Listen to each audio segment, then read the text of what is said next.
Lek jeprek dekan ning dhuwur iki lho, Lek. Engko nek pengen mudhun yo lungguh cedhak ngono.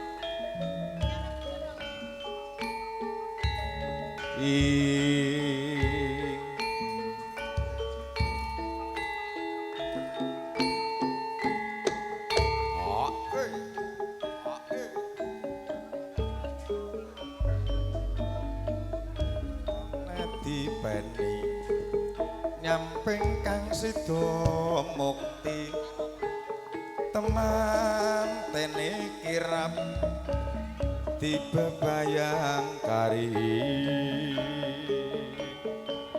dinarung kang pradonga terus angkrangin katon wibawa sinagih kata-kata ngabdi dalem rahayu ngrembaka babar sida mukti ngajengan beksan makurmatan bilangan candhaipun nampiripun para tamu setunggal mboten awiji nggih sampun kepanganipun pratesaken sang pramulati nggih pramubeksa njenengan Bapak Mantoko Bimanar wisarawipun Mbah Bayan Sepuh, Mbah Dalung saking Gendol Pralenggah kanthi nikmate ngraos.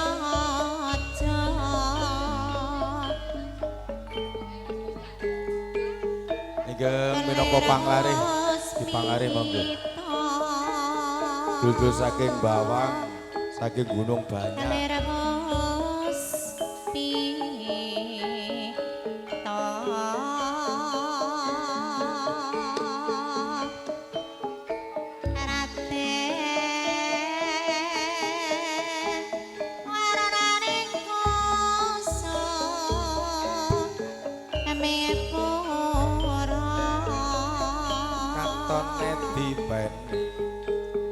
Nyamping kang sida mukti teman tene kirap dibebayang kari binarung kang pradonga terus ngrangin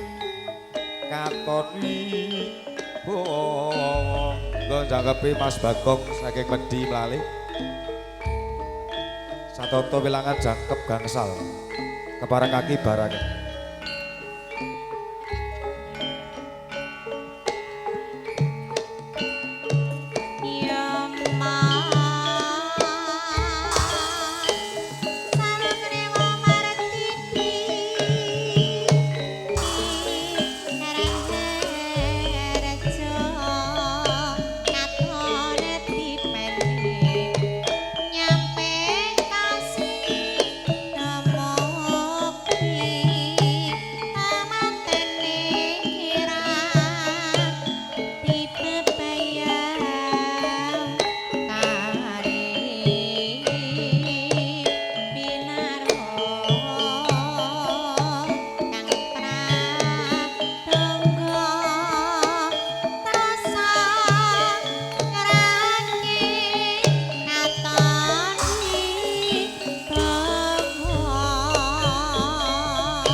nyamping kang sida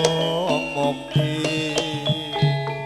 teman tene kirap dibebayang kari binarung kang pradonga terus katon wibawa rawuh Pakde diceplis saking Pati Mas Lan Mas Bambang Pralenggah durung blawong tangen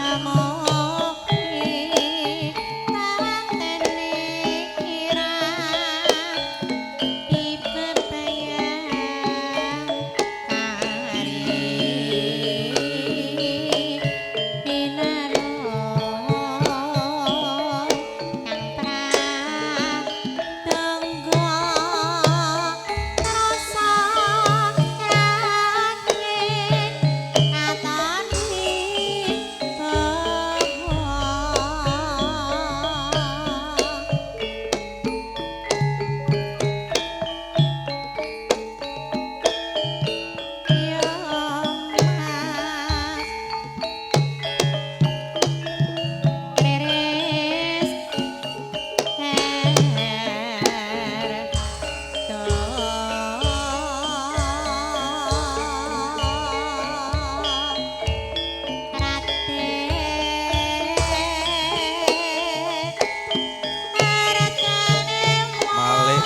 ireng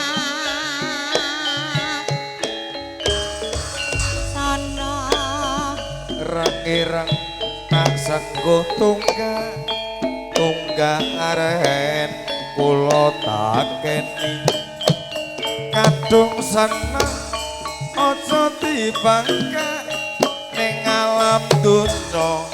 pira suwene ireng-ireng kambangi manggis kembang manggis sekar balati oi yen sedaja mong ayo yen mong manggis tegeloning ati suwer dadi selawe jiko papat kari selikur tak pikir rame lundume bareng wong limat kabeh ngaku dulu sanjarene lunga ngangsu ngangsune tamani oi iya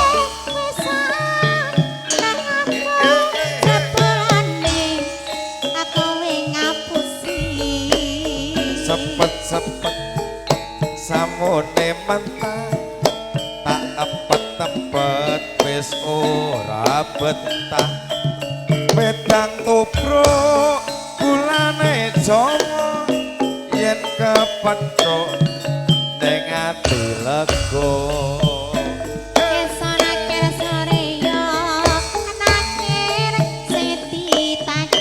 Prabu Pangkapno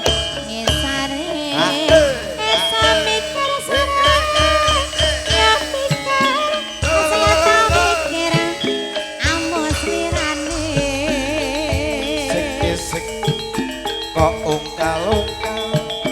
ora ngerti gerange arit isih cilik kok akal-akal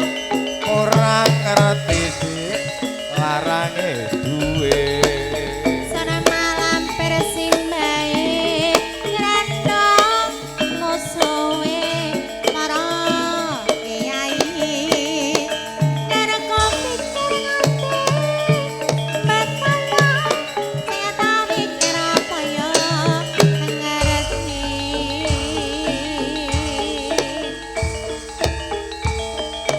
kira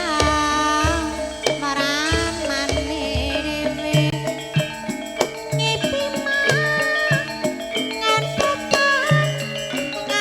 mati